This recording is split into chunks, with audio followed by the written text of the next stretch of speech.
आज हम मणिपुर के उलझे हालात पर गौर करेंगे। मणिपुर भारत का एक खूबसूरत राज्य अपनी प्राकृतिक सुंदरता और संस्कृति के लिए जाना जाता है, लेकिन इसके पीछे एक दर्दनाक सच्चाई है। जातीय झगड़े की कहानी जो सालों से राज्य को परेशान कर रही है। हम कुकी और मैतेई समुदायों के बीच की दूरियों को समझने की कोशिश करेंगे। एक ऐसी दूरी जो इतनी गहरी है कि लगता है इसे मिटाना नामुमकिन है। मणिपुर का इतिहास उलझा हुआ है। पहले के जमाने में मैतेई साम्राज्य जो इम्फाल घाटी में था, एक बड़ी ताकत बना। पहाड़ी लोग, खासकर कुकी, अपनी आजादी चाहते थे, जिससे अक्सर झगड़े होते थे। अंग्रेजों के आने से ये और बिगड़ गया। अंग्रेजों ने घाटी और पहाड़ों के बीच एक लकीर खींच दी, जिससे मैतेई और पहाड़ी लोगों के बीच की दूरी बाँझ गई। कुकी विद्रोह मणिपुर के इतिहास में एक बड़ी घटना, अंग्रेजों के खिलाफ पहाड़ी लोगों के गुस्से को दिखाती है। मणिपुर की अलग अलग संस्कृतियां इसकी ताकत और कमजोरी दोनों हैं।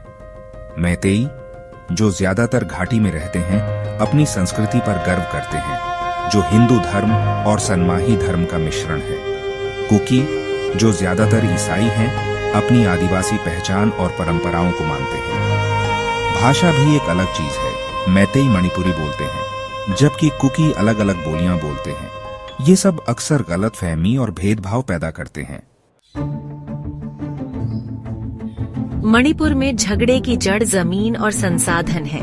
मैतेई, जो ज्यादा लोग हैं, घाटी में रहते हैं, जो मणिपुर का सिर्फ 10% हिस्सा है। कुकी और दूसरे पहाड़ी लोग बाकी 90% पहाड़ी इलाके में रहते हैं। जमीन की ये कमी और संसाधनों तक कम पहुंच पहाड़ी लोगों में गुस्सा पैदा करती है। वे ज्यादा आजादी चाहते हैं, अपने फैसले खुद लेना चाहते हैं और अपनी जमीन की रक्षा करना चाहते हैं। मणिपुर में तनाव की एक बड़ी वजह अनुसूचित जनजाति एसटी का दर्जा है। मैतेई भी एसटी का दर्जा चाहते हैं। उनका कहना है कि इससे उनकी संस्कृति और जमीन सुरक्षित रहेगी, लेकिन कुकी और दूसरे पहाड़ी लोग इसका विरोध करते हैं। उन्हें डर है कि इससे मैतेई पहाड़ों में ज्यादा ताकतवर हो जाएंगे। एसटी का दर्जा एक बड़ा झगड़े का मुद्दा बन गया है। 2023 में मणिपुर में जो हिंसा हुई, वो जातीय विभाजन का एक डरावना नजारा था। हाईकोर्ट द्वारा मैतेई को एसटी का दर्जा देने पर विचार करने के बाद ये हिंसा शुरू हुई। इस हिंसा में बहुत नुकसान हुआ और लोगों को घर छोड़ना पड़ा। ये दिखाता है कि मणिपुर में शांति कितनी जरूरी है। मणिपुर के अलग अलग लोगों के बीच एकता लाना एक बड़ी चुनौती है। मणिपुरी शब्द सबको शामिल करता है, लेकिन जातीय विभाजन इसे मुश्किल बनाते हैं। अविश्वास और जमीन के लिए लड़ाई ने लोगों के बीच दूरियां बढ़ा दी हैं। मणिपुर की लोक कथाएं मैतेई और कुकी दोनों की उनके इतिहास और संघर्षों को दिखाती हैं। मैतेई लोक कथाएं उनकी संस्कृति के बारे में बताती हैं। कुकी लोक कथाएं प्रकृति से उनके लगाव और उनके संघर्षों को दिखाती हैं। ये कहानियां अलग अलग होते हुए भी कुछ साझा अनुभवों को भी दिखाती हैं।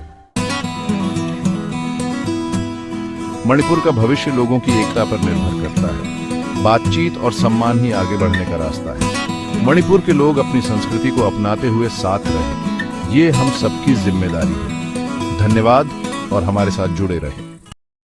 नेता टाइप आधा काम मत करो, सब्सक्राइब के साथ साथ बेल आइकॉन भी दबाओ।